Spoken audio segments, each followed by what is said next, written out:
C'est un sujet qui est Ikari parce que tout simplement, tout notre, si on peut dire entre guillemets, notre Rosh Hashanah va dépendre de ce sujet-là. Merci beaucoup. Vous savez que dans quelques jours à Rosh Hashanah, le jour de Rosh Hashanah, tout est fixé. La parnassa, la santé, tout ce qui va être pour toute l'année prochaine, ce qui veut dire aussi des fois pour notre vie, et ben, va être fixé à Rosh Hashanah. Comme il dit Raphaël Kanievski, vous savez, Raphaël Kanievski dit si une personne elle doit faire une ishtadlut, elle doit faire un effort pour sa parnassa, ouais, et ben quand est-ce que c'est? C'est pendant les 2 jours de Rosh Hashanah. Pendant les 2 jours de Rosh Hashanah, il doit faire un effort pour sa ishtadlut, il doit faire une ishtadlut, il doit prier mamash, comme beaucoup de bonne parnassa, parce que tout est fixé à Rosh Hashanah. Tout est fixé à Rosh Hashanah. Étant donné que si on est conscient de ça, que tout est fixé à Rosh Hashanah, alors on doit prendre conscience de ça, on doit réfléchir à ça, et voir que tout simplement, on doit faire en sorte, pour avoir un bon mishpat, de se bonifier. Vous savez qu'il y a un phénomène absolument incroyable en Israël, c'est que ceux qui sont condamnés, qui sont en prison, pour la prison ou pour les lourdes peines, putain, quand ils arrivent le jour du tribunal, et bien qu'est-ce qui se passe? Il y a une kippa qui leur pousse sur la tête. Putain, ils arrivent au tribunal avec une kippa. Alors on leur demande dans les makara, comment ça se fait que tu as une kippa? Non, parce que faut que je montre au juge que les fachotes, je suis mieux, que je me suis arrangé, j'ai travaillé, j'ai machin, un truc, donc je montre que je suis devenu mieux, je suis un tzaddik maintenant. Alors qu'est-ce qui se passe? Ils mettent une kippa. Je sais pas si c'est une blague ou une histoire vraie, vous savez, une fois, il y en a un qui arrive au tribunal pour justement pour se faire juger, et il a mis la kippa. Alors à ce moment-là, son avocat lui dit laisse tomber, ça marche pas ça, la kippa avec lui. Je connais le juge, je lui laisse tomber, lui, ça marche pas l'histoire de la kippa. Il dit ouais, qu'est-ce que ça fait? Ça coûte rien. Je mets la kippa sur la tête et alors il rentre. Il arrive devant le juge et le juge lui dit alors, vous êtes condamné pour telle chose, est-ce que vous regrettez ce que vous avez fait? Il dit oui, bien sûr, je regrette, vous voyez pas, je fais tchouva, je mets une kippa.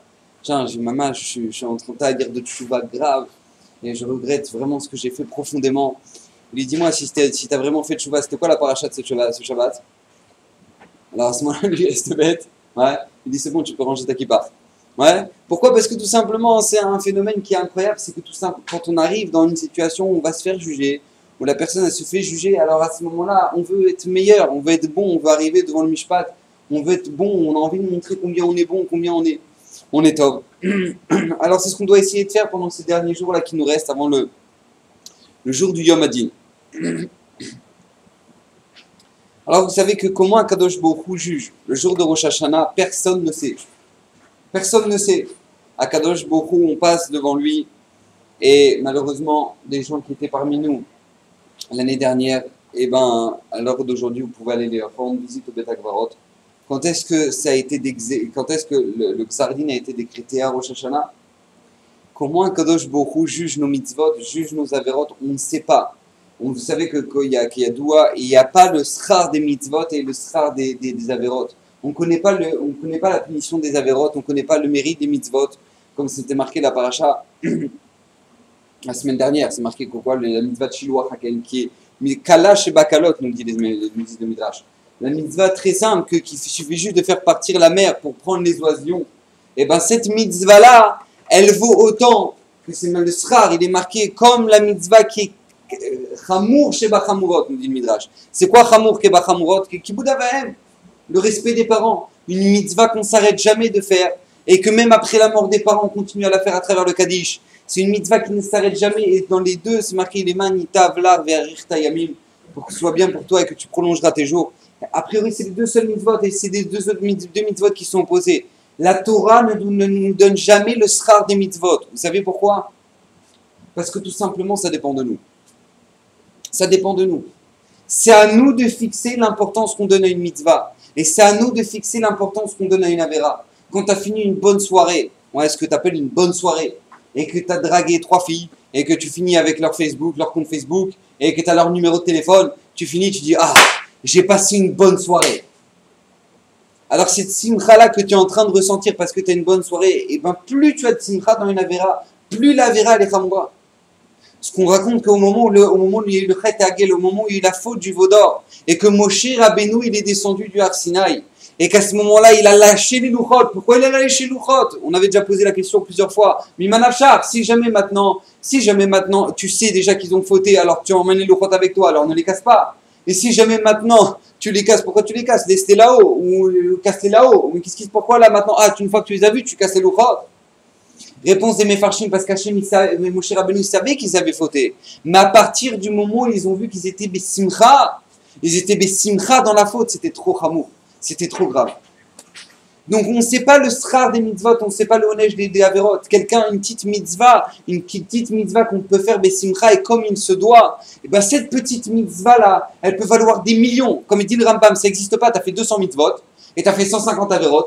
Moi alors on fait 200 moins 150, moi il reste 50 averot. Ça n'existe pas. Et regarde qu'une personne elle a fait une mitzvah et tu as 200 averot et la mitzvah elle vaut plus que les 200 averot. Pourquoi? Parce que tout simplement, au moment où tu as fait la mitzvah, tu as fait de tout ton cœur. Au moment où tu as fait les avérotes, tu avais la rama. Ouais, tu n'avais pas du tout envie de les faire. Voilà, on t'a forcé, tu étais en groupe, tu étais en machin. Et donc, du coup, tu n'avais pas du tout envie de les faire. Donc, on ne sait pas le srar des mitzvot, on ne connaît pas le honesh des avérotes. Vous savez qu'il y a une histoire yadoua avec le Rav Yitzhak Mbarditchev, qui était ce qu'on appelle l'avocat du clan d'Israël. Rav Yitzhak Mbarditchev, une fois, il était donc dans sa communauté à Barditchev. Et là-bas, quand il monte à l'abima le soir de Rosh Hashanah, et tout le monde attend le Admour, Rav Yitzhak Mbarditchev, qui va commencer la tfila de Rosh Hashanah. Et donc tout le monde attend, et à ce moment-là, il est sous son talit, et il ne commence pas. Tout le monde attend dans le silence que le Rav commence la tfila. Et il ne commence pas la tfila. Il ne commence pas. À ce moment-là, il appelle son fils, il fait un signe à son fils, il lui dit de venir. Et à ce moment-là, on voit son fils qui part en courant de la Beta Knesset. Il part, on attend une demi-heure, il revient, il dit quelque chose dans l'oreille de son père et il commence à faire la tfila. Personne ne comprend rien. Après la tfila, le Rabbi Yitzhak Mbarditchev, il tape sur la bima et il dit « Moraï Rabotai, je vais vous expliquer. Au moment où j'ai voulu commencer à faire la tfila de Rosh Hashanah, j'ai vu que dans le ciel, on ne m'écoutait pas. J'ai vu que dans le ciel, les portes de tfila étaient fermées. Pourquoi? Parce que le paritz de la ville, un riche goy de la ville, il a fait plus de tzedaka que nous, toute la communauté cette année. Donc il y avait une accusation dans le ciel. Comment maintenant vous pouvez venir demander une rachmanout d'Akadosh Baruch Hu au jour de Rosh Hashanah, alors que le goy lui-même tout seul, il a fait plus de tzedaka que tout le monde, toute la communauté. Alors à ce moment-là, j'ai envoyé mon fils et j'ai dit à mon fils, va te renseigner combien il a acheté ces 2 derniers chiens, Rox et Rookie. Va te renseigner combien ils ont coûté ces chiens-là. Va te renseigner. Donc il revient, il s'est renseigné, il a vu qu'il les a payés une blinde, ouais, des chiens de race. Ils ont payé ça. Ouais. Et donc du coup, lui il a payé à fond. Et à ce moment-là, qu'est-ce qui se passe? Il m'a dit oui, il a payé, je sais pas, 10 000 roubles, ces chiens. Alors à ce moment-là, j'ai dit à Kadosh Baruch Hu, il ne peut pas avoir de tvia, il ne peut pas avoir d'accusation sur nous. Regarde cet homme-là, il ne sait pas quoi faire de son argent. Il a donné beaucoup de tzedaka, c'est vrai, mais c'est parce qu'il ne sait pas quoi faire de son argent. Il était prêt à donner 10 000 roubles pour acheter 2 chiens. Alors que nous, on permet Sirut Nefesh, nous, chaque juif, il a donné la tzedaka cette année. Alors à ce moment-là, le ciel, il s'est ouvert. Parce qu'on ne peut pas savoir c'est quoi le sroud des mitzvot et ni le onej des averot. Comme vous savez, c'est marqué dans la Gemara dans Kiddushin. La Gemara dans Kiddushin, elle nous raconte une histoire assez incroyable. Elle nous dit, il peut avoir un homme qui fait kiboud avem, qui fait le respect des parents, et qui voit avoir un sroud extraordinaire dans le Lama, ou ben olam haba. Ce sera mamash, il aura un chélek extraordinaire, une part extraordinaire dans le monde futur. Et il y en a d'autres qui vont faire la mitzvah de kiboud avem et qui vont aller au Geinom. Dit la Gemara comment? Parce que tout simplement, il y a un enfant qui va arriver chez son père, il va lui servir un canard laqué, il va lui servir du canard, voilà, un beau canard laqué au vin blanc. Et il va lui arriver, il va lui dire voilà, tiens papa mange. À ce moment-là, il lui dit mon fils, voilà, canard laqué, qu'est-ce qui t'arrive? Où t'as gagné? Il dit tu te tais, maintenant tu manges. Lui, parce qu'il a parlé comme ça à son père, alors il dira au Geinom. Alors qu'il y a un homme, nous dit la Gemara, il y a un homme qui pourra envoyer son père pousser la meule au moulin, et lui-même il va avoir un chélek le olam haba. Comment?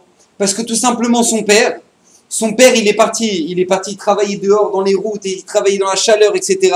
Et lui, son fils, il travaillait au moulin. À ce moment-là, son père et son fils, il vient dire à son papa, il lui dit papa, je sais que c'est dur ton travail, il est plus dur que le mien. Alors tu sais quoi, viens en inverse. Toi, va travailler au moulin, tu seras dans l'ombre, tu pourras travailler calmement. Alors que moi, j'irai travailler sur les routes. Lui, il a envoyé son père au moulin. Et ben, qu'est-ce qui se passe? Il a un chélek l'olam haba pour la mitzvah qu'il a fait. L'autre, il a donné du canard laqué à son père, il va au Geinom. Parce qu'on ne peut pas savoir, même dans une mitzvah, comment tu as fait une mitzvah, dans quelles conditions tu as fait la mitzvah. On ne peut pas s'imaginer. On ne peut pas s'imaginer qu'est-ce que ça représente. Les mitzvot, on ne connaît pas le sra, on ne connaît pas, on connaît pas ce qui va se passer. Donc on n'a aucune notion du jugement qui va arriver après, au moment de Rosh Hashanah. Alors au moins, les farot, Akadosh Baruch Hu nous a donné un cadeau. Akadosh Baruch Hu nous a donné un cadeau qui va nous permettre de savoir à peu près où est-ce qu'on en est. Vous savez que dans la Gemara, vous savez que dans la Torah, Parashat Kitissa, au moment du Chet HaEgel, l'Am Israël a fait une faute très grave, la faute du Chet HaEgel. Et à ce moment-là, donc l'Akadosh Baruch Hu a voulu éradiquer le Ham Israël.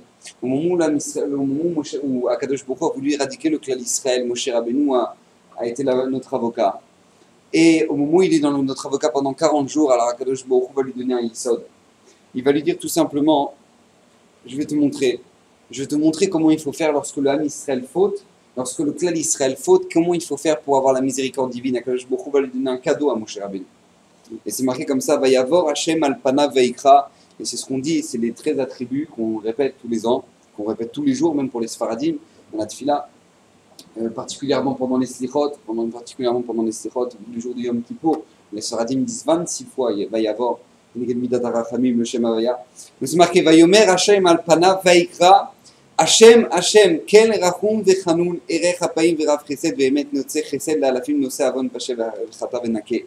Les 13 attributs de miséricorde d'Akadosh Baruch Hu, nous dit écrit dans la Torah, Akadosh Baruch Hu nous les donne, et il suffit de les prononcer au moment de la Tfila pour que la miséricorde divine soit sur nous. Nous dit la Gemara dans Rosh Hashanah, c'est bien ce que nous dit la Gemara dans Rosh Hashanah. Amar Rabbi Yochanan, il malé mikra katuv yefshar leomro. Si ce n'était pas marqué, on ne pourrait pas le dire. Comme ça il dit Rabbi Yochanan. De quoi on parle? Melamed, ça vient nous apprendre. Shenitatef Akadosh Baruch Hu keshaliar tzibur. Au moment où Akadosh Baruch Hu a dit ce secret-là à Moshe Rabbeinu, il a mis kaviachol, il a mis un talit Akadosh Baruch Hu, comme le shaliar tzibur, comme celui qui va faire l'officiant. Veiralo les Moshe Sederat Fila. Il lui a montré comment il fallait prononcer Vayavor Hashem al panav veikra. Hashem kel rachum vechanun. Amrulo kol zman she Israël. Amarlo, il a dit à Akadosh Baruch Hu, kol zman she Israël chotim. Tout le temps que le Ham Israël font des avérotes, il y a sous les fanaïs qui s'est dérasé, qui fassent devant moi ces choses-là. Vani mochel lahem. Et moi je leur pardonnerai. Comme si, Akadosh Baruch Hu, la Gemara dans Rosh Hashanah, la Fiudaïn. Le nous dit Rabbeinu Bechaye quelque chose d'extraordinaire. Il nous dit depuis que maintenant on n'a plus le Beth Amikdash, depuis qu'on n'a plus les Kohanim qui travaillent au Beth Amikdash, depuis qu'on n'a plus les Korbanot, ce qui nous permet d'avoir la miséricorde et ce qui nous permet de racheter nos avérotes, nous dit Rabbeinu Bechaye, c'est de prononcer les 13 attributs de miséricorde. Vous savez que c'est l'essentiel de toutes les slichot, c'est l'essentiel. C'est au moment où maintenant on mentionne ces 13 attributs là d'Akadosh Baruch Hu. Après qu'on ait fait le vidouille, après qu'on ait regretté, vous savez que la tchouva c'est quelque chose de vicari, ce que je vous dis. La tchouva ça se passe en 3 étapes, comme ça nous dit Rabbeinu Yonah. C'est charata. Charata c'est le regret d'avoir fait la avera. Vidouille, le dire, le prononcer la avera qu'on a fait. Ça ne suffit pas de dire Hachem ou Godal. Dire Akadosh Baruch Hu, j'ai fait une lourdeur là, j'étais à la plage, et machin, un truc. Parlez avec Hachem. Ouais, on parle avec Akadosh Baruch Hu, on fait le vidouille. Et après, Kabbalah Le'atid. Kabbalah Le'atid, c'est faire en sorte que ça ne se reproduise plus. C'est les 3 étapes de la tchouva. Ouais, Charata, regret. Après, une fois qu'on regrette, alors on fait le vidouille, on dit Akadosh Baruch Hu. Et après Kabbalah Le'atid, on dit à Kadosh Baruch Hu, on dit à Kadosh Baruch Hu qu'on ne recommencera plus, et nous-mêmes, on prend ce nom de ne plus recommencer. À ce moment-là, une fois que la personne a fait tout ça, à ce moment-là, on prononce les 13 attributs de miséricorde à Kadosh Baruch Hu. Nous dit Rabbeinu Bechaye, ça c'est le Ikar. C'est le Ikar, ce moment où on prononce ça à Kadosh Baruch Hu, Merachem sur nous. Depuis qu'on n'a plus le Beth Amikdash ni les Korbanot, c'est ça qui est Mechaper là, nous. Je ne sais pas si on peut s'imaginer, c'est ça qui nous rachète nos avérotes. Le Tzchor Hamor, le Sefer Tzchor Hamor, il nous ramène quelque chose d'apachut extraordinaire. Il nous dit, quand on regarde dans la Gemara dans Rosh Hashanah, écoutez bien comment c'est marqué. Amar Rabbi Yochanan, il est malé mikra katuv, yefshar le omro. Mais la mettre chez Tatev Akadosh Baruch Hu beshaliar tzibur. Akadosh Baruch Hu il s'est mis comme un shaliar tzibur. Et quoi? Ve'eralo le Moshe sederat fila. Amar le kol zman she Israël chotim yaasu le fanaï ke sederazé. C'est marqué yaasu. C'est pas marqué yomru. C'est pas marqué ils diront. C'est marqué yaasu les fanaï que c'est dérasé. Qu'ils fassent devant moi cette chose-là. Hashem, quel rachum vechanun rechapaim. Nous dit les Sefer Tzroar Mort, j'ai vu que dans Rabbeinu Bechaye c'est marqué aussi quelque chose d'extraordinaire, c'est que tout simplement, Akadosh Baruch Hu ne demande pas juste de dire non, il faut vivre ces 13 attributs de miséricorde. Il y a sous les fanailles. Si de la même manière qu'Akadosh Baruch Hu il est Rachum, toi tu dois être Rachum. Lui il est Chanoun, alors toi tu dois être Chanoun. Il est Erech Hapaim, alors toi tu dois être Erech Hapaim. Il dit ou Rav Chesed, toi aussi tu dois être Rav Chesed. De la même manière qu'Akadosh Baruch Hu, il a ces 13 attributs-là, alors toi aussi tu dois les avoir. Nous dit la Gemara dans Rosh Hashanah, si le Ham Israël font ces 13 attributs-là, il y a sous les fanailles qui s'est dérasé, alors à ce moment-là, Akadosh Baruch Hu, il pardonne. Pourquoi? Vous savez qu'au moment où le Ham Israël est devenu le Ham Israël, c'était quand? C'était au moment de la sortie d'Égypte. Au moment de la sortie d'Égypte, qu'est-ce qui s'est passé? Akadosh Baruch Hu a puni les Égyptiens comment? Mida keneged mida. Comme le dit Yitro, au moment où il a vu ça, il a dit, j'ai vu qu'il n'y a pas un autre Dieu dans le monde que Akadosh Baruch Hu. Je savais moi je faisais partie des conseillers de Paro. Je savais très bien ce qu'il voulait faire. Et j'ai vu qu'au moment de la sortie d'Égypte, il a puni les Égyptiens. Mida keneged mida. Il n'y a rien qui a manqué mamash avec une précision extraordinaire. Akadosh Baruch Hu, nous dit le Sefer, le Raphaël de Vologine dans le Sefer Nefesh HaChaim. Dans Nefesh HaChaim, il dit Hashem Tzilcha, c'est quoi Hashem Tzilcha? De la même manière que tu agis avec Akadosh Baruch Hu, Akadosh Baruch Hu agit avec toi. De la même manière que tu agis avec Hashem, Hashem il agit avec toi. Si au moment où maintenant toi tu vois un pauvre, au moment où tu vois quelqu'un qui est ami et qui te demande la tzedaka, tu commences à le juger, tu commences à dire toi, dis-moi, t'as pas honte de ce que tu fais? Regarde, va bosser un peu au lieu de demander la tzedaka. Qui t'arrive toi maintenant? Comment ça se fait que t'as pas trouvé un métier et machin? Tu commences à juger le pauvre. Alors à Kadosh Baruch Hu, le jour de Rosh Hashanah où on arrive et on dit dans les slichot qui ani, comment on dit? Comment ani dafak nous la terra? Kimo? J'ai oublié la chose. Comme on dit dans les slichot tous les matins, que comme on est un pauvre, on a toqué à ta porte, comme un miséreux, on a toqué à Kadosh Baruch Hu à ta porte. Pourquoi? Parce que tout simplement, si tu ne comprends pas qu'à Rosh Hashanah, tu n'as rien, si Akadosh Baruch Hu ne te donne pas, alors à ce moment, comment tu vas faire? Mais même si maintenant, toi, tu es pauvre et tu te considères comme pauvre, mais toute l'année, tu n'as que fait de juger les pauvres, comment tu veux qu'Akadosh Baruch Hu te juge? Comment tu veux qu'Akadosh Baruch Hu te juge? Donc, si jamais toi, tu es capable de montrer de la miséricorde, si toi, tu es capable d'avoir les midot d'Akadosh Baruch Hu, alors Akadosh Baruch Hu, il agira en bonté avec toi. Vous savez que le Tour, il pose une question à Touma. Il dit comment ça se fait que les 13 attributs de miséricorde, on peut les prononcer seulement si on est Betsibour. Seulement s'il y a un minyan, on peut prononcer les 13 midot chez la famille. Mais sinon, on n'a pas le droit. Quelqu'un qui fait mincha beyachid, il n'a pas le droit de prononcer, sauf s'il connaît exactement comment on prononce dans le Sefer Torah, les tamim, voilà. Les tamim. Mais si jamais maintenant il ne connaît pas les tamim, il ne peut pas le faire. Il ne peut pas prononcer les 13 attributs, il doit sauter. Pourquoi? Parce qu'il dit le tour quelque chose d'extraordinaire. Parce que c'est marqué dans la Gemara de Rosh Hashanah, au moment où Akadosh Baruch Hu, il a donné ces 13 attributs-là. Il a mis quoi? Il a mis un talit, comme un chaliar tzibour. Pourquoi? Parce que tout simplement, Akadosh Baruch Hu, si on veut la miséricorde d'Hachem, il a besoin de voir que dans le tzibour, il y a quel rachum vechanun erech hapaim verav chesed. Si Akadosh Baruch Hu voit que toi t'es quel, toi t'es rachum, toi t'es chanoun, et t'es rav chesed. Alors tout ça, ça fait que maintenant Akadosh Baruch Hu peut nous pardonner. On a besoin d'un tzibour, parce qu'avoir les 13 attributs, c'est un truc de fou. C'est inimaginable. On ne peut pas s'imaginer ce que ça veut dire qu'Akadosh Baruch Hu il pardonne. Il faut des fois se rendre compte. Imaginez-vous, tu arrives dans une maison, t'éclates la baraque, tu casses tout, tu casses tout. Tu prends une batte de baseball, t'éclates tous les meubles, tu casses tout. Une fois que tu as tout cassé, tu arrives et tu dis pardon. Je suis vraiment désolé sur ce que je viens de faire, pardon. Qu'est-ce qui t'arrive toi? Tu crois que tu ne vas pas payer? C'est là comment tu as dit pardon, maintenant tu vas payer. C'est cachot. J'accepte ton pardon, très bien, j'accepte ton pardon, mais maintenant tu sors ton chèque. Ouais. Maintenant tu vas commencer à payer. On te dit non. Akadosh Baruch Hu, il te dit, tu sais quoi, demande pardon. Demande pardon. C'est ce qu'on attend de toi. Demande pardon. Et si tu es capable de demander pardon, si tu es capable d'être merachem comme Akadosh Baruch Hu, alors Akadosh Baruch Hu, il te pardonnera. Vous savez que la Gemara raconte une histoire assez incroyable. La Gemara raconte l'histoire de Binyamin Hatzadik dans Baba Batra. L'histoire avec Binyamin Hatzadik, qu'une fois, lui, il était le responsable de la coupa de Zaka de la communauté. Et en tant que responsable de la communauté, donc, il devait distribuer de l'argent aux pauvres. Et une fois, il y a une femme qui arrive à la Beth Knesset, elle dit voilà, là, j'ai Voilà, j'ai 7 enfants. Je suis veuve et j'ai 7 enfants. Maintenant, Pachout, on n'a pas de quoi vivre. On n'a pas de quoi vivre. On n'a pas de quoi manger. Comment on va vivre? Comment on va vivre? Alors Binyamin Hatzadik, il ouvre à ce moment-là la coupa. Il ouvre la coupa de Tzedaka. Et qu'est-ce qu'il voit? Il voit qu'il n'y a plus rien. Il voit qu'il n'y a rien dans là. Il n'y a pas un sou. Il n'y a pas un centime dans la Tzedaka. Il n'y a rien. Alors à ce moment-là, elle lui dit, mais sachez, Rav, que je vais mourir. Si jamais maintenant vous ne me nourrissez pas, je vais mourir, Pachout. Alors à ce moment-là, qu'est-ce qu'il a dit? Au lieu de dire, je suis désolé, il n'y a rien. Qu'est-ce que vous voulez que je fasse pour moi? Il n'y a rien dans la coupa. Il a dit, je vais prendre de mon argent à moi. Ça nous dit la Gemara que peu de temps après, il est devenu très malade. Il est devenu mourant, il est tombé dans un coma. Et dans le ciel, il a eu des avocats. Il a dit, Akadosh Borou, les malachim, ils ont dit Akadosh Borou, c'est déjà un homme qui sauve la vie d'une personne. C'est marqué Kiilou. C'est comme s'il a sauvé un monde entier. Donc lui qui a sauvé la vie d'une femme et ses 7 enfants, à la Khat Kama Vekama, combien c'est important ce qu'il a fait. On lui a rajouté 22 ans de vie.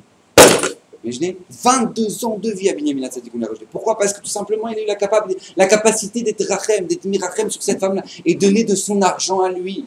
Donner de son argent à lui. Vous savez que, une histoire assez incroyable avec Rabbi Tanhuma. Il y avait un grand sadique qui s'appelait, un grand des Tanaïm qui s'appelait Rabbi Tanhuma. Une fois, il y avait une femme qui avait divorcé son mari. Et non, agave, ça commence pas comme ça. Les Midrash racontent que c'était pendant une année de mamash, une année de pauvreté, de famine. Pas chute, une année de famine. Une année de famine. Et pendant cette année-là de famine, qu'est-ce qui s'est passé? Quelque chose d'absolument incroyable. C'est que tout simplement, le Rabbi Tanhuma, il voyait qu'il y avait des nuages. Vous savez qu'il y avait des nuages, mais la pluie, elle ne tombait pas. Et il leur a dit, je leur ai expliqué tout simplement, vous savez, quand il y a les nuages et que la pluie ne tombe pas, donc ce qui fait que maintenant il n'y aura pas de récolte, il n'y aura rien. Ouais. Ça veut dire quoi? Ça veut dire qu'en fait, tout simplement, on a des chovot, il y en a qui ont des chovot, qui doivent de l'argent et qui ne remboursent pas. Donc ils ont des chovot qui ne remboursent pas. Et qu'est-ce qui se passe? Il ramène les nuages, mais il ne faut pas pleuvoir. Donc tout le monde maintenant va sortir leurs économies, et ils vont tous prendre leurs économies et les donner à la tzedaka, pour espérer que le srout de la tzedaka, ça va ramener la Yeshua. Alors à ce moment-là, qu'est-ce qui se passe? Donc tout le monde rentre chez soi pour aller chercher la coupa. Et il y a un homme qui rentre chez lui, au moment où il creuse pour chercher la tzedaka, bon, il n'y avait pas le coffre-fort, donc lui il creusait dans le sol, et donc il sort ses économies. À ce moment-là, qui c'est qui toque à la porte? Son ancienne femme, la femme qu'il a divorcée. Et elle arrive avec une coupa de tzedaka. Cette femme-là, nous dit le Midrash, comment ça se fait que maintenant il avait divorcé? Parce que tout simplement, cette femme-là, elle n'arrêtait pas de lui dire, ouais, tu me donnes jamais assez d'argent. Tu me donnes pas assez d'argent. Voilà, on est pauvre et on n'a jamais assez d'argent et machin, et truc. Elle n'arrêtait pas de se plaindre sur l'argent. Donc qu'est-ce qu'elle a fait? Elle a divorcé, elle a voulu se marier avec un riche. Peu de temps après, elle a compris que le problème était chez elle, parce qu'apparemment elle devait avoir un mazal de clochard. Que tout simplement, lui et son nouveau mari, il a fait faillite. Donc elle a perdu. Donc là maintenant, c'est carrément elle qui va faire la tzedaka. Et qu'est-ce qu'elle va faire? Elle va demander la tzedaka à qui? À son ancien mari. Elle arrive à son ancien mari et lui demande la tzedaka. Elle dit, s'il te plaît, est-ce que tu peux me donner la tzedaka? À ce moment-là, qu'est-ce qui se passe? Lui, il va pas commencer à lui rentrer dans, ouais, bah tu vois, maintenant tu crèves, voilà, bah, bien fait pour toi, tu m'as fait crever, alors maintenant tu crèves, bien fait, tiens, prends. Non, qu'est-ce qu'il a fait? Il a dit, très bien, pas de problème, je prends mon argent, je te le donne. Il lui a donné son argent, il lui a rendu son argent. Au moment où il lui a donné de l'argent de tzedaka. Il n'a pas rendu, mais il a donné de l'argent de tzedaka. À ce moment-là, il y a des gens qui étaient dans la rue qui ont vu ça. Il a donné de l'argent à son ancienne femme. Alors ils sont allés voir Rabbi Tanhuma, ils lui ont dit, on a compris, on sait pourquoi il n'y a pas la pluie. Toi tu nous dis que parce que tout simplement les gens ils remboursent pas leur chovot et qu'il faut de la tzedaka, machin. Mais on sait pourquoi il n'y a pas la pluie. Regarde lui, il faut déjà rentrer avec son ancienne femme. Comment ça se fait que maintenant il discute encore avec son ancienne femme et non seulement il discute encore, il lui donne de l'argent? Il y a un problème là. Qu'est-ce qui se passe là maintenant? Alors à ce moment-là, Rabbi Tanhuma il dit, appelez-le-moi. Ils l'appellent, ils le font venir. Il dit, Makara, comment ça se fait que tu donnes de l'argent à ta femme, ton ancienne femme? Qu'est-ce que tu as fait? C'est pas propre cette femme. À ce moment-là, Rabbi Tanhuma, ce monsieur, il dit non, cette femme-là, elle m'a divorcé, il raconte toute son histoire parce que j'avais pas d'argent et maintenant, elle a plus d'argent et maintenant, elle est venue me demander de l'argent et je lui ai donné de l'argent. Je lui ai donné de l'argent.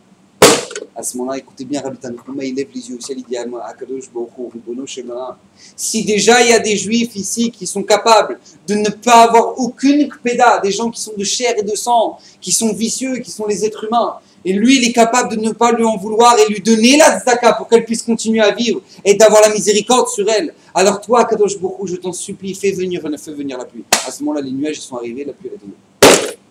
Pourquoi? Parce qu'à partir du moment où tu comprends que de la manière dont toi tu agis, alors c'est la manière dont Akadosh Baruch Hu agit avec toi, alors ça ramène la Yeshua.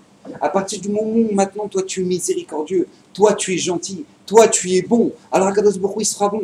Quand l'homme arrive, c'est marqué dans l'Agmara, dans Rosh Hashanah, tout celui qui laisse, qu'on l'écrase et qu'on lui fait honte, et malgré tout maintenant il laisse passer les choses. Alors c'est marqué que son mishpat, écoutez bien, son tic, bichlal, là-haut, dans l'Olam Haba, on l'ouvre même pas.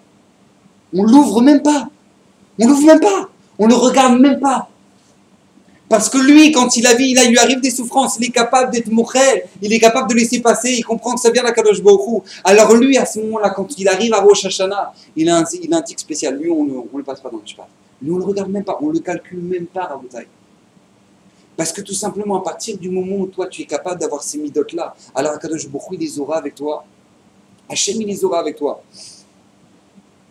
Vous savez que c'est marqué de la Gemara dans Brachot. Elle ramène une histoire assez incroyable. Elle ramène que veille de Rosh Hashanah, il y a un chassid echad.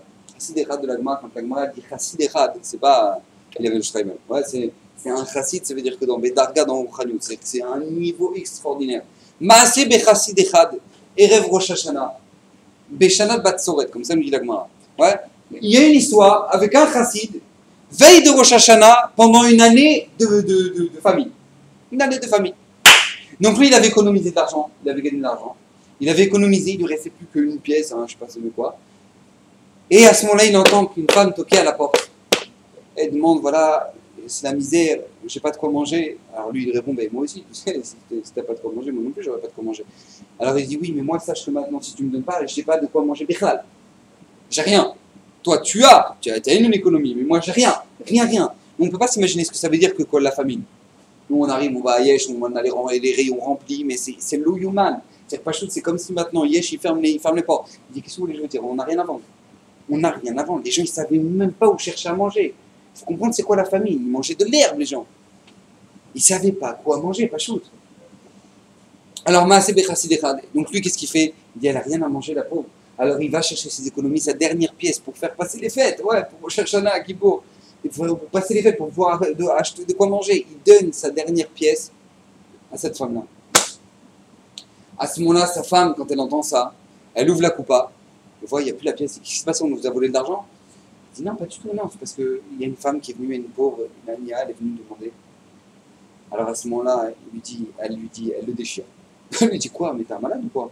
Tu vois pas que nous aussi on n'a rien à manger? Comment on va faire maintenant? Comment on va vivre maintenant? Comment on va manger? Mais t'es fou! Qu'est-ce qui t'arrive? Avant ça existait, les femmes elles criaient sur les maris. Avant c'est comme ça. Bon, ça existait. Alors maintenant qu'est-ce qui se passe? Lui, il explique, mais non, mais ma femme, tu sais qu'elle le déchire. À ce moment-là, qu'est-ce qui se passe? Le soir de Rosh Hashanah, il rentre pas chez lui à la maison. Où il va dormir? Au Betakvarot. Il va dormir au cimetière. Donc lui, au lieu de faire les simanim et machin, et Shanatava, et les trucs, et les poissons, et les dates, et les machins, et les trucs, ouais. Non, qu'est-ce qu'il fait? Lui, il va dormir au cimetière. Il va dormir au cimetière. Pourquoi nous dire à Israël Salanter quelque chose d'extraordinaire? C'est marqué Maaseh bechassid echad. Lui, cet homme-là, il savait très bien comment il s'est énervé sur sa femme. Il a dit, comment maintenant, moi, je peux m'énerver? Je peux avoir midat akaas. Que la midat akaas, que la colère, c'est qu'il ou oved avodazara. C'est comme s'il fait de l'avodazara. Il a la colère, c'est comme s'il fait de la Vodazara. Moi, comment je peux avoir la colère la veille de Rosh Hashanah où maintenant je suis censé être mamie Hakadosh Baruch Hu. Je suis censé faire régner Hakadosh Baruch Hu dans le monde. Donc où il va dormir au cimetière pour se rappeler, pour calmer ça, son orgueil un peu. Donc lui, qu'est-ce qui se passe? Il va au cimetière, il va dormir. Et à ce moment-là, il se passe quelque chose d'assez incroyable, évidemment. Il entend deux rouchot, il entend des âmes qui parlent. Elles parlent entre elles, deux copines. Elle dit, ah viens, on va regarder ce qui se passe et tout dans le Mishpat, là-haut, dans le ciel. Qu'est-ce qui se passe? Qu'est-ce qui va se passer? Qu'est-ce qui va être des critères Rosh Hashanah. Alors ils entendent, on descend, ils disent voilà, alors il y en a une qui va parce que l'autre elle dit moi je peux pas encore y aller, les Mefarshim explique parce que son corps il n'était pas encore mangé par les morts, il n'était pas encore détérioré. Donc la première elle y va, elle monte, elle descend, elle lui raconte. Et tu sais quoi, cette année, c'est marqué qu'en fait il faut planter pendant la première période, parce que tout celui de l'hiver, parce que tout celui qui va planter la deuxième période, ça va être mort. C'est terminé. Et donc, qu'est-ce qui se passe? Donc, on est pendant une période de famine. Ouais, parce qu'il y aura la grêle qui va tomber, bref, ça va être terminé l'histoire. Donc, lui, qu'est-ce qui se passe? Il se réveille, juste après Rosh Hashanah. Waouh! C'est comme si tu gagnais au loto. À l'époque, il n'y avait pas de loto. C'est comme si tu as gagné au loto. Tu as les numéros du loto. Donc lui, qu'est-ce qui se passe? Il dit voilà, c'est génial. Donc tout lui commence à planter tout de suite après Rosh Hashanah, il commence à planter, tout le monde le prend pour un fou, mais t'es un malade ou quoi? Pourquoi tu plantes maintenant? Et donc tout le monde attend, etc. Lui, son blé, il explose, machin, un truc, il le ramasse, tout le monde commence à planter après, et tout le monde se prend la raclée, et quoi? Il n'y a plus rien à ramasser, c'est la famine totale, et il n'y a que lui qui a de quoi manger. L'année d'après, c'est génial, magnifique. Il va dormir au cimetière, il entend les deux roues, il dit ah viens on va regarder ce qui va se passer. La troisième année ça se passe pas parce qu'il est embrouille, il a toute une histoire que c'est pas grave avec la Gemara. Mais il entend tout celui qui plante la deuxième partie de l'hiver. Alors à ce moment-là il aura la bracha. Donc eux, tous les gens qu'est-ce qu'ils font? Ils font comme lui il a fait l'année dernière, donc ils plantent pendant la première période. Ouais. Et lui il plante la deuxième période. Donc tout le monde se prend ouais. Et lui il ramasse tout son blé. Son blé mamache. Et donc à ce moment-là, il devient très riche. Nous dit Rav Matityahu Salomon, des grands mashgar, Rav Matityahu Salomon lui pose une question à Tsuma, il dit j'ai pas compris. Lui il est parti dormir au cimetière. Genre il a eu du bol. Il est parti dormir et puis à Rosh Hashanah, on va dormir au cimetière.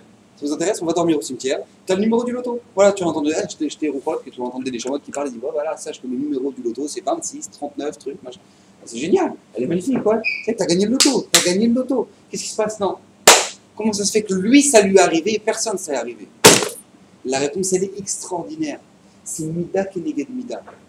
Parce que lui, ce Chassid Echad, il a été capable, veille de Rosh Hashanah, de prendre sa dernière pièce qu'il avait. Même s'il savait qu'après ça, il n'aurait plus rien. Il est capable de prendre sa dernière pièce et la donner pour un pauvre. Alors Akadosh Baruch Hu, il a vu ça veille de Rosh Hashanah, il a dit si lui il est capable de prendre sa dernière pièce et la donner aux pauvres, alors la seule bracha, la seule pièce que je donnerai cette année, il dit Akadosh Baruch Hu, je vais la donner à cet homme-là. Maintenant il faut comprendre un moussak pachout extraordinaire. À Rosh Hashanah, on est maître de notre propre jugement. La Gemara raconte que Rabbi Yehuda Hanassi, une fois il était dans la rue, et il y avait un petit veau qui était de l'autre côté de la rue. Et lui, le petit veau, on l'emmenait où? À l'abattoir. À ce moment-là, le veau, il part des mains du boucher, il va se cacher sous la veste de Rabbi Yehuda Hanassi. Rabbi Yehuda Hanassi voit le petit veau qui est en train de se cacher, il n'a pas envie de partir à la mort. Alors à ce moment-là, dans les assiettes plutôt. Et donc qu'est-ce qui se passe à ce moment-là? Il commence à dire, il voit qu'il est triste. Rabbi Yehuda Hanassi, à ce moment-là, il le regarde, il dit l'air qu'elle est carrière de certains. Va parce que c'est pour ça que tu as été créé. À ce moment-là, nous dit la Gemara, à partir du moment où Rabbi Yehuda Hanassi a sorti ça de sa bouche, il va commencer 13 années de souffrance pour Rabbi Yehuda Hanassi. 13 années de souffrance chez Louis-Human. La Gemara nous raconte des choses horribles sur ces souffrances de Rabbi Yehuda Hanassi. C'est marqué qu'à Kedekar, il souffrait tellement qu'il n'y avait pas de femmes qui avaient des fausses couches. Les femmes, elles ne souffraient pas à l'accouchement. Pourquoi? Parce qu'il avait les souffrances sur lui de tout. Il souffrait tellement que ses cris, les marins dans la mer, ils les entendaient. Rabbi Yehuda Hanassi, pendant 13 ans de souffrance. Jusqu'à quand, nous dit la Gemara? Jusqu'à un jour, il y a un petit rat, ouais, des petits ratons. Ils ont commencé à faire une clinique, ouais, elle a accouché 50 petits rats sous le canapé de Rabbi Yehuda Hanassi. À ce moment-là, la bonne de Rabbi Yehuda Hanassi, elle tire le canapé, elle prend un balai pour les dégager. À ce moment-là, Rabbi Yehuda Hanassi dit non, pourquoi tu veux les renvoyer? Il est miséricordieux sur toutes ces créatures. Au moment où il a dit ça de sa bouche, les souffrances, elles le quittent. Il demande Rav Yitzhak Blazer, je ne comprends pas, Anilo Mevin. Là, je comprends, il a été dur avec le veau, alors du coup, les souffrances, elles viennent. Là, maintenant, il était sympa avec les rats. Mais qu'est-ce que ça veut dire? Arrête, il n'y a pas eu 13 Yom Kippour. 13 ans! Il n'y a pas eu 13 Yom Kippour! 13 Yom Kippour pour le pardonner! Comment ça se fait que là, non? Comment ça se fait que ça ne marche pas? Il n'y a pas. 13 Yom Kippour, on dit mamache, on dit même sur les fautes qu'on a fait en connaissance de cause et les fautes qu'on a fait sans connaissance de cause, on le dit à Yom Kippour, on le monte dans le bidouille. Alors comment ça se fait que là maintenant, lui 13 Yom Kippour, ça n'a pas suffi? Il nous dit Rav Yitzhak Blazer quelque chose d'extraordinaire. Rabbi Yehuda Hanassi, quand il a vu ce veau, il a regardé ce veau, il a dit regarde. La Gemara nous dit, c'est une Gemara dans Brachot, la Gemara dans Brit Amar Rabbi Yochanan, que sauf Adam Lemita, sauf Beima la Shrita. La fin, la finalité d'un homme, c'est d'arriver dans le Lamaba. Ouais, on n'est pas là pour se faire bronzer. Pourquoi on est ici? Pourquoi on est venu dans ce monde? Pour arriver dans le Lamaba. Sauf Behema la Shrita. La finalité d'un animal, c'est d'avoir la Shrita et d'être mangé par des Yehoudim. D'étudier la Torah et de pouvoir élever le roi, je sais pas moi, le nefesh de cet animal-là. Il dit Rabbi Yehuda Nassi, au moment où maintenant lui, il a regardé ce veau, il n'a pas cherché chez le veau qu'est-ce que tu veux. Tu as envie de brouter avec ta maman ou tu as envie de rester dans le champ, qu'est-ce que tu as envie de faire? Il lui a dit regarde, c'est quoi le tachlit? Regarde le tachlit. Le tachlit, c'est la shrita pour toi.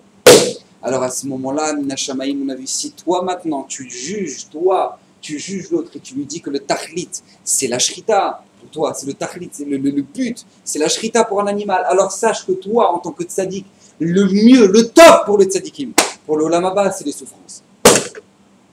Mais à partir du moment où il va voir ces petits veaux là, ces petits rats, pardon, il va voir ces petits rats, il va dire, oh, quoi? Mais laisse-les, ils sont dans le salon, c'est vrai, maintenant il faudrait les enlever, mais Akadosh Baruch Hu, les miséricordieux, regarde, pour l'instant ils sont bien ici. Ah, maintenant tu te soucies du bien de la personne dans ce monde-ci. Alors Mida Keneged Mida, on va te faire du bien dans ce monde-ci. Ça veut dire quelque chose d'extraordinaire. Ça veut dire que maintenant à Rosh Hashanah, notre propre mishpat, on va le juger en fonction de la manière dont nous on juge l'autre. La manière dont nous on juge l'autre, c'est la manière dont Akadosh Baruch Hu va nous juger. Vous savez que c'est marqué que Yosef Hatzadik, Yosef, au moment où ses frères ils sont arrivés, qu'est-ce qu'il a dit? Qu'est-ce qu'il a dit à ses frères? Ani Yosef. Aod Avichai.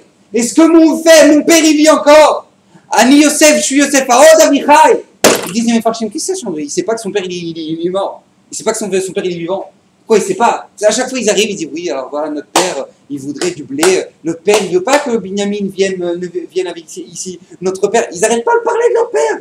Quoi, il ne sait pas que Yaakov, il est vivant. Il dit, Ani Yosef, Aod Avichai. Est-ce que notre père, il est encore vivant? Réponse, écoutez bien, ce qu'il dit le Rav de Brise, quelque chose d'extraordinaire. Il dit, Yosef, à ce moment-là, il a dit, j'ai pas compris. À chaque fois, vous arrivez avec un argument. Ah, ne prenez pas, faut pas prendre Binyamin, faut mon roi, faut pas prendre Binyamin, faut pas prendre Binyamin, parce que si jamais on prend Binyamin, eh ben notre père, il va mourir. À ce moment-là, il dit, Yosef, Ani Yosef, Aod Avichai, moi, c'est moi, Yosef. Est-ce que vous vous êtes demandé au moment où vous m'avez vendu si votre père, il allait mourir de ça? Là, vous arrivez avec un argument. Ah, mais Binyamin, si jamais tu prends Binyamin, il risque de mourir. Et que Binyamin, si jamais il arrive quelque chose à Binyamin, c'est terminé avec Yaakov, il va mourir. Yosef, il dit à Ani Yosef, à Aod Avichai, est-ce qu'au moment où moi, vous m'avez vendu, vous vous êtes posé cette question? Nous dit le Midrash, ne serait-ce qu'une réflexion de Yosef, qui était l'un des derniers des Shvatim. Ils n'ont pas su quoi répondre, ils sont morts, qui matent sur place. Le Midrash nous dit que leur Neshama est sorti à ce moment-là. De honte. À la Khatkama, Makama, quand on va arriver dans le Lamaba. Vous savez que le jour du jugement, vous savez que dans le Gemara dans Hérouvine, elle nous dit que les Rechaïm dans le Gehinom, ils crient à Kadosh Baruch Hu. Et il a fait Danta, il a fait, comment ils disent? Il a fait Danta, il a fait Chayavta. Vous imaginez pas les Neshamot des Rechaïm. Les mecs du DJ, là, celui qui fait le beau sur la piste. Et ben lui, maintenant, il va arriver au fond du Gehinom. Il va faire, il a fait Danta, il a fait Danta, il a fait Chayavta, Kadosh Baruch Hu. C'est bien, Kadosh Baruch Hu, ton jugement, il est émet. Pourquoi? Parce qu'Akadosh Baruch Hu, il va nous montrer que la manière dont nous, on agit avec l'autre, c'est la manière dont Akadosh Baruch Hu va nous juger. Si toi, maintenant, tu es capable de voir le bien chez l'autre, ça, je l'avais déjà dit, dans la Gemara, elle raconte sur Avedan et Kol Adam et Kav Zechut. On doit être jugé chaque homme de Kav Zechut. Alors là-bas, la Gemara, elle raconte des histoires dans la Gemara, dans Shabbat. Elle raconte des histoires, la Gemara, sur ce qui s'est passé, des histoires de Kav Zechut, etc. Qu'une fois, il y avait un grand tzaddik, et que c'était Rabbi Yehuda. Rabbi Yehuda, il est rentré dans une maison d'une femme très bizarre, il a enlevé ses tefilines. À ce moment-là, au moment où il a enlevé ses tefilines, il est rentré, il a fermé la porte derrière lui. C'était une matronita de Rome, c'est une femme très importante de Rome. À ce moment-là, au moment où il sort, il va au mikvé. Il sort, il va au mikvé. Alors tous les talmidim, moi, bizarre, il a fermé la porte, il a enlevé cette filine, il sort, il va au mikvé, ouais. À ce moment-là, il demande à ses talmidim, qu'est-ce que vous avez pensé? À ce moment-là, les talmidim, ils ont dit non. On s'est dit tout simplement, Rav, que quand vous avez enlevé votre filine, parce qu'on sait que tout Rome passe chez elle. Donc vous n'avez pas envie de rentrer votre filine Kedoshim dans une maison pour nous. Et quand vous avez fermé la porte, on a compris que tout simplement, c'est parce qu'il faut juger, parce que c'est une affaire de très importante pour l'Israël et qu'il ne faut pas que nous on écoute. La Agav, les Mefarshim sur la Gemara là-bas, ils disent comment ça se fait qu'il a le droit de fermer la porte avec ses yichoud. On n'a pas le droit de faire yichoud, on n'a pas le droit de s'en fermer avec une femme. Comment il a fait un truc pareil? Les Mefarshim ils répondent que toutes c'est une xéra des Chachamim. Yichoud c'est une xéra des Chachamim, c'est un décret que les Chachamim ont fait. Et dans une situation telle où maintenant faut plaider pour le Ham Israël, ils n'ont pas fait de xéra. La xéra elle est pas dans ce cas-là. Et donc, il s'est passé à ce moment-là, lui, il sort et dit, alors, pourquoi quand Rav, vous êtes parti au mikvé, et bien tout simplement, on s'est dit, peut-être elle a postillonné sur nous, au moment où elle a parlé. C'est marqué qu'un goy s'est entamé. Et donc, du coup, tout simplement, vous êtes allé au mikvé à cause de ça. Il a dit, bidiouk. Bidiouk, c'est exactement ça. À ce moment-là, il dit Rabbi Yehuda quelque chose d'extraordinaire, Rabbi Yoshua, il dit quelque chose d'extraordinaire, il dit, de la même manière que vous m'avez jugé les Kav Zechut, Akadosh Baruch Hu va vous juger les Kav Zechut. Demandez mes farshim, qu'est-ce que ça veut dire ça? Akadosh Baruch Hu, il a besoin de juger les Kav Zechut. Je vous pose la question, Akadosh Baruch Hu, il a besoin de juger les Kav Zechut. Hachim, il sait très bien ce qui s'est passé. Vous avez vu quelqu'un qui a fait un truc très bizarre. Ouais, un mec, il a fait un truc très bizarre. Il est arrivé, il est sorti, il était complètement sous de la bêta cassette. Voilà, et qui était bourré. Je fais, purée, c'est vrai, moi je le connaissais pas, je savais pas qu'il buvait lui, je savais pas que c'était un colo, machin, truc. Ouais. À ce moment-là, qu'est-ce qui se passe? Donc, toi, tu l'as jugé comme ça, mais t'en sais rien. Peut-être que lui, s'il a bu, c'est parce qu'à chaque fois, il y avait un yortzag de je sais pas qui, et le mec il dit, allez, faut que tu bois, parce que si jamais tu bois pas, tu vas me vexer. Ouais. Et donc, du coup, allez, bois. Mais maintenant, lui, il sait très bien qu'il supporte pas l'alcool. Donc, maintenant, lui, il est obligé de boire. Donc, il a bu. Mais maintenant, qu'est-ce qui se passe? Maintenant, il est complètement bourré, mais c'est pas de sa faute. Donc, maintenant, comment tu peux juger une personne? Comment tu vas la juger? Donc, toi, t'en sais rien, puisque tu n'as pas tous les tenants et aboutissants de la chose. Alors, à ce moment-là, qu'est-ce qui se passe? Tu le juges en fonction de ce que tu vois. Mais Akadosh Baruch Hu, il n'a pas besoin de juger les Kav Zechut. Donc comment Rabbi Yoshua il peut dire de la même manière que toi, tu m'as jugé, vous m'avez jugé les Kav Zechut, Akadosh Baruch Hu va vous juger les Kav Zechut. Les Farshim disent quelque chose d'extraordinaire, écoutez bien ce qu'ils disent. Ils disent tout simplement, lorsqu'une personne fait une avera, sachez c'est un klal gadol, lorsqu'une personne fait une avera, la personne elle va payer pour deux choses, pas plus précisément sur trois choses. La première c'est pourquoi tu as fait la avera. La deuxième, c'est au lieu de faire la vera, tu aurais pu faire une mitzvah. Et la troisième, c'est tu sais qu'au moment où tu as fait la vera, tu as entraîné l'autre à le faire. Ouais, pas chaud. Quelqu'un en plein Kaddish, ouais, il reçoit un texto. En plein Kaddish, il reçoit un texto. Donc le mec, il est en plein Kaddish, il répond Kaddish, tac, tac, tac, tac, tac, il commence à répondre à son texto. Plein Kaddish. Alors à ce moment-là, qu'est-ce qui se passe? Ouais, l'autre, il voit à côté, il dit, ah bah ça va, pendant le Kaddish, on peut répondre au texto. Donc lui, maintenant, il va répondre pendant le Kaddish, il va répondre au texto. Donc la personne, non seulement la personne elle va recevoir le Honesh pour sa Avera à lui, mais en plus de ça, la Averot qu'il a entraîné chez les autres. Maintenant lui, Marlouf Shishportish, il va arriver après 120 ans, il va dire mais moi j'ai pas envie. On est en train de me juger, parce que moi j'ai fait une Avera. Mais pourquoi lui il m'a pas jugé les Kav Zechut? Comme ça il va dire. Marlouf Shishportish va dire mais comment ça se fait que lui il m'a pas jugé les Kav Zechut? Peut-être que si j'ai répondu à un texto, c'est parce que tout simplement, moi j'ai un enfant qui est très malade et que maintenant il fallait que je réponde absolument parce que le médecin il m'a envoyé un texto et que j'ai pas le choix de répondre. Et lui il aurait pu me juger les Kav Zechut. Comment ça se fait que lui il a appris de moi une Avera? Peut-être qu'il aurait dû me juger bien. Alors à ce moment-là, nous disent les Mefarshim, on va regarder si lui, ce Marlouf Shishportish, il jugeait les Kav Zechut. Si toi, tu es capable de juger les autres, les Kav Zechut, alors à ce moment-là, tu pourras avoir cet argument-là après 120 ans. Tu pourras avoir cet argument-là après 120 ans qu'on aurait dû te juger les Kav Zechut. Vous savez, quelque chose de très rajou, très important.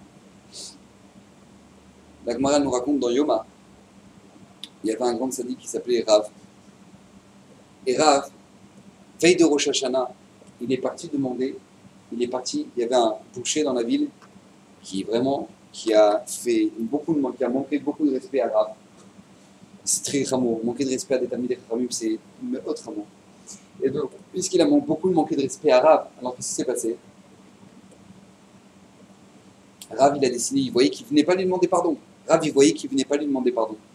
Alors Rav, tout simplement, il a décidé de peut-être aller vers lui, pour que lui-même, en le voyant, dans sa boucherie, il va le voir et dire, ah Rav, pardon, je suis désolé, je voulais venir vous voir avant Rosh Hashanah, vous demandez pardon, je suis vraiment désolé, donc Rav, il va vers la boucherie pour lui demander pardon. À ce moment-là, qu'est-ce qui se passe? Qui c'est qui vient? Ravuna, sur le chemin, Ravuna qui vient.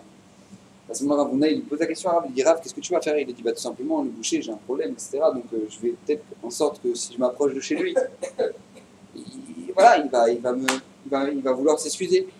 Écoutez bien ce qu'il dit Ravuna à ce moment-là. Ravuna, il dit à ses Talmidim, sachez que Rav, il va pour le tuer maintenant. Il va le tuer maintenant de ce qu'il va faire. Qu'est-ce qui se passe? Rav, il rentre dans le magasin. Au moment où il rentre dans le magasin, le boucher, au lieu de s'excuser, au lieu de lui embrasser les chaussures, qu'est-ce qu'il fait? Dégage, j'ai pas envie de te voir, qu'est-ce que tu fous là? Sors d'ici, machin, truc. Il descend Rav. Au moment où Rav il sort de la boutique, il donne un coup dans un os. l'os il lui rentre dans le cou, il meurt. L'os il lui rentre dans le cou, il meurt. À la makom. Demande Rav Yitzhak Blazer, il pose une question à Touma, il dit Anilo Mevin, qu'est-ce qui se passe ici maintenant? Comment ça se fait déjà? D'où Rav, de où il a appris qu'une personne à qui on a fait du mal, et bien même la personne à qui on a fait du mal, elle doit aller pour que l'autre lui pardonne. D'où il a appris ça? D'où il sait ça, Rav? Il dit, et deuxièmement, comment Ravuna il savait qu'il allait mourir, le mec? Comment Ravuna il savait qu'il allait mourir? À ce moment-là, il répond quelque chose d'extraordinaire. Rav Yitzhak Blazer, il répond quelque chose d'extraordinaire. Il répond, Rav, il l'a appris d'Akadosh Baruch Hu. Rav, il l'a appris d'Akadosh Baruch Hu. Pendant 40 jours de Rosh Hashanah jusqu'à Yom Kippour, 40 jours de Rosh Hashanah jusqu'à Yom Kippour, Akadosh Baruch Hu, il descend dans le monde. Elul Rachetevot Ani Ledodi Vedodili. Akadosh Baruch Hu est particulièrement proche de nous. Hachem est très très proche de nous pendant cette période-là. Au moment où maintenant Akadosh Baruch Hu est proche de nous, et au moment où, jusqu'à la fin du Yom Kippour, écoutez bien, au moment de l'année, là on répète 7 fois Hachem ou Elohim. Hachem ou Elohim. Hachem, pourquoi? Parce que maintenant on lui dit de remonter dans les sphères, dans les 7 cieux. Il était parmi nous. Hachem était parmi nous. Il est parmi nous. Maintenant, pendant toute cette période-là. Nous dit Rav Yitzhak Blazer, Rav il a appris d'Akadosh Baruch Hu. Akadosh Baruch Hu, même si nous on a fauté, Akadosh Baruch Hu pendant le mois de Elul, il descend vers nous pour que nous, on vienne et on demande pardon à Hachem. Pour que nous, on vienne et on demande pardon à Hachem. Mais il dit Rav Yitzhak Blazer, combien c'est grave quand tu as fait déplacer le roi, et le roi s'est déplacé pour que tu viennes lui demander pardon, et que toi tu es incapable de lui demander pardon. Ravuna, il savait combien ça allait être grave pour ce boucher. Que maintenant, lui, il n'allait pas demander à Rav, et Rav, il s'est déplacé vers lui. Il savait ça. Il savait que c'était à double tranchant. Ça pouvait être quelque chose d'extraordinaire, qu'il pouvait demander pardon, mais si jamais il ne le faisait pas, ça pouvait être très grave. Et c'est ce qui va se passer. Rav va le tuer pas shoot. Parce que tout simplement, puisqu'il va manquer encore plus de respect à Rav, il va mourir veille de Rosh Hashanah. Veille de Rosh Hashanah, il va mourir. Vous savez que le Rambam, il dit quelque chose d'extraordinaire. Il dit les tzadikim, le jour de Rosh Hashanah, ils sont nirtavim lechayim, ils sont écrits pour la vie. Les rechaïm, la mita. Les rechaïm, ils sont inscrits dans le livre de la mort, à Rosh Hashanah. Les bénonim, ceux qui sont cheti, ils sont à moitié. Ouais. Qu'est-ce qui se passe? Alors, Tolim, on attend jusqu'à Yom Kippour. On attend jusqu'à Yom Kippour. Asara Yom Tchouva, 10 jours de Tchouva pour voir ce qu'ils vont faire. Nous dit le Rambam, si jamais ils font Tchouva, alors c'est bien, ils sont écrits dans le livre de la vie. Sinon, dans le livre de la mort. Demandez mes farchim, Anilo Mevin, Makara. Comment ça se fait que maintenant, si jamais maintenant les bénonymes ils sont moitié-moitié, si les bénonymes ils sont moitié-moitié, alors qu'est-ce que ça fait? Qu'ils fassent n'importe quelle mitzvah? Qu'ils fassent n'importe quelle mitzvah? S'il fait n'importe quelle mitzvah, eh ben ça va faire pencher la balance. Non, qu'est-ce qu'il y a? Non, il dit, si jamais ils font tchouva, alors tant mieux. Sinon, non. Mais il fait qu'ils fassent n'importe quelle mitzvah, comme ça va faire tomber la balance. Il dit Rav Yitzhak Blazer quelque chose d'extraordinaire. Il dit non. Parce que lorsqu'Akadosh Baruch Hu s'est déplacé vers nous, pendant toute cette période-là de Elul, et à Sarayim et Tchouva, quand Akadosh Baruch Hu s'est déplacé vers nous pour que nous-mêmes, on puisse lui demander pardon, si la personne ne fait pas de Tchouva au moment où le roi se déplace pour lui, il peut faire toutes les mitzvot du monde, ça ne sert à rien. Ça ne rachètera pas le fait qu'il n'ait pas fait de Tchouva quand Akadosh Baruch Hu s'est venu vers lui. Nous maintenant, à Rosh Hashanah et Nachinami, on ne sait pas ce qui va se passer. On ne sait pas. Malheureusement, il y a des gens qui ont la maladie, il y a des gens qui sont dans les soins intensifs, il y a des gens qui ont des accidents de la route, il y a des gens qui reçoivent des missiles. On ne sait pas ce qui se passe, on ne sait pas ce qui est gozé à Rosh Hashanah. Mais les fachot, on peut espérer avoir un jugement positif. Comment? Parce que si Akadosh Baruch Hu est Rachoum, alors nous aussi on doit être Rachoum. S'il est Chanoum, nous aussi on est Chanoum. Et si jamais on est capable d'avoir ces midotes-là, et quand on voit l'autre, ne pas le juger mal, ne pas le descendre, ne pas le pourrir. Lui m'a fait ça, alors tu sais quoi, je ne vais jamais oublier, et il va le payer. Bah, très bien, il n'y a pas de problème, Akadosh Baruch Hu lui aussi va faire ça alors, Akadosh Baruch Hu il va voir toi, tu lui as fait ça, et Akadosh Baruch Hu va dire mais qu'est-ce que je fasse? Après, les gens qui arrivent après ça m'entendent, comment ça se fait que moi j'ai reçu telle souffrance et telle souffrance et telle souffrance? Il dit, il n'y a pas de problème, si toi tu juges comme ça, moi je juge comme ça, c'est toi qui as été marqué, c'est toi qui as décidé. Donc le juge, notre propre mishpat, il est dans nos mains. Hachem Tzilcha, Akadosh Baruch Hu, c'est ton ombre. Ça veut dire quoi Hachem, c'est ton ombre? Hachem, c'est ton ombre, parce que de la même manière que toi tu agis, ton ombre elle agit. Si toi tu juges positivement, alors tu seras jugé positivement. Si toi maintenant tu juges négativement, tu seras jugé négativement. Et c'est là-dessus que notre Mishpat il est alloué. Donc Bezrat Hashem, qu'on puisse être jugé les Torah, qu'on puisse inscrit dans le livre de la vie, Bezrat Hashem, avoir la bracha, le shefa, la santé et la réfoua des Bezrat Hashem.